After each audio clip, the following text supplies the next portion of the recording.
I already don't leave my house and now I have to work from home. Hey, what's up? It's Emily and welcome back to my channel. If you don't know me, consider me your internet big sister who just so happens to be a recruiter, which means you get 2 fire videos a week, one to help you level up your career and one to help you level up your life. What was that little dance? If you are struggling to balance hybrid work, both mentally and physically, this is the video for you. I struggled a lot with work from home and with hybrid work, but I have finally got the desk set up and the routine and the boundaries that I need to be successful, so that's what we're gonna share today. And an extra special shout out to my besties over at Staples. A huge thank you for partnering with me on today's video. I've been a Staples girl long before I was a content creation girl, so I'm excited to share some of the tips, the tricks and tools and products and all of the things that have set me up for success this year. I'm gonna be real with you, I've always been an in the office girly, mostly because I live in Toronto, which means I live in a shoebox. Plus, I'm also very extroverted, so I just get really lonely working from home. However, I don't know if you've heard, but a couple of years ago, we were all working through some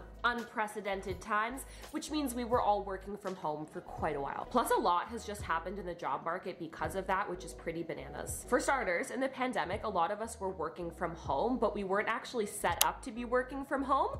I was working from this couch. Yeah, for a year. My back still hurts. What messed me up more though was feeling like I was never really done work because I didn't have like a designated office space that I could walk away from. Mid-2021, a bunch of companies decided to move to remote work and we were like, okay, this is the new normal.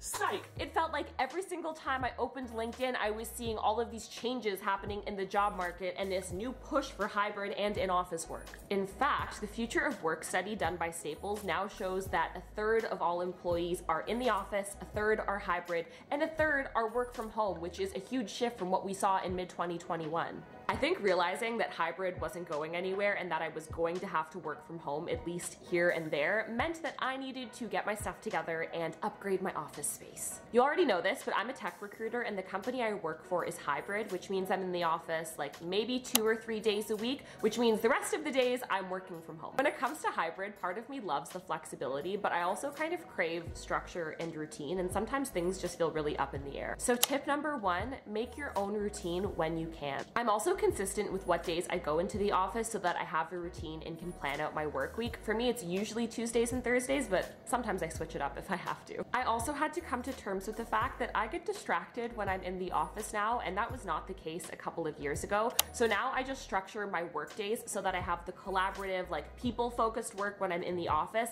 and then the high-intensity focus stuff for when I'm at home and don't have distractions around me. But most importantly, I needed to set up a proper work-from-home space.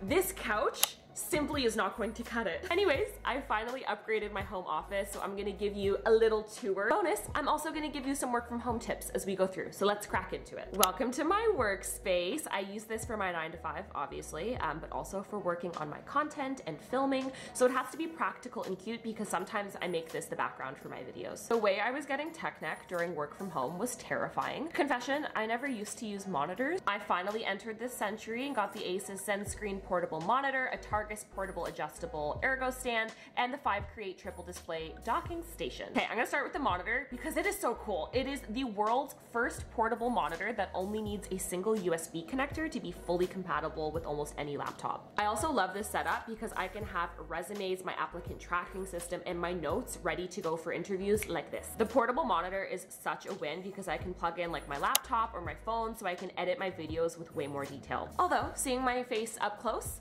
not always pleasant. And the docking station I actually use so that I can plug in multiple memory cards at once, which has made editing videos such as this a billion times easier. Fun fact, it can also connect to up to 3 monitors, but 3 up-close images of my face for me is a no. It just makes working from home so much easier on my body, and special shout out to this mouse because using a trackpad with those nails is a no. Too hard. Another tip is actually dedicate your workspace for work. You'll just feel so much more organized, less cluttered, and like you can actually walk away from that station and end your workday to relax. When I'm here, I know I am working or filming, and now my couch, a whopping 2 meters meters away is no longer my work and my personal space. I can just use it to decompress. I also don't let myself get chained to my workspace. I get up and move throughout the day. I know that's such cliche advice, but I'm telling you, it works. Plus, I also find stepping away sometimes boosts my creativity. But I do make sure I keep my space fun so that I don't feel uninspired, and honestly that it's cute for filming. I actually hated working from home because I was lonely and honestly just felt not creative. 2 tips for you. 1, play background music while you're working from home, especially if you're someone like me who gets very lonely. 2nd, actually book time to brainstorm. Sometimes I brainstorm about work, sometimes it's my social media.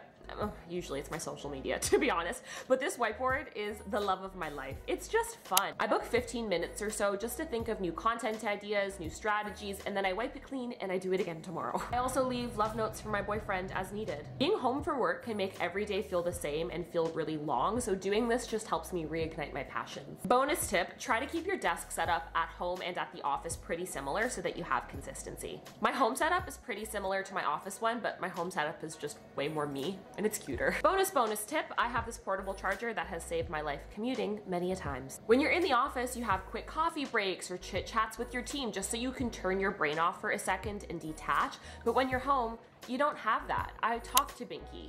He doesn't have much to say. So what I started doing is blocking 30 minutes in the middle of my day and then shorter breaks throughout so I can step away, take the dog for a walk, call my mom, go to the gym, like just take time to be me. I feel so much more productive now that I have these boundaries in place and my routine and an office setup that actually feels right for me. And hybrid is clearly here to stay, so your girl had to adjust, like there was no choice. I genuinely hope these tips and tricks were helpful, and if you're looking for inspiration for your home office space, make sure you're checking out Staples.ca. They are my go-to for office, tech, lifestyle, you name it, Staples has got it. If you are shopping, please share what you're shopping for in the comments. You know I love to shop with you. Don't forget to subscribe, leave a comment, happy hybrid work, and I'll talk to you in my next video.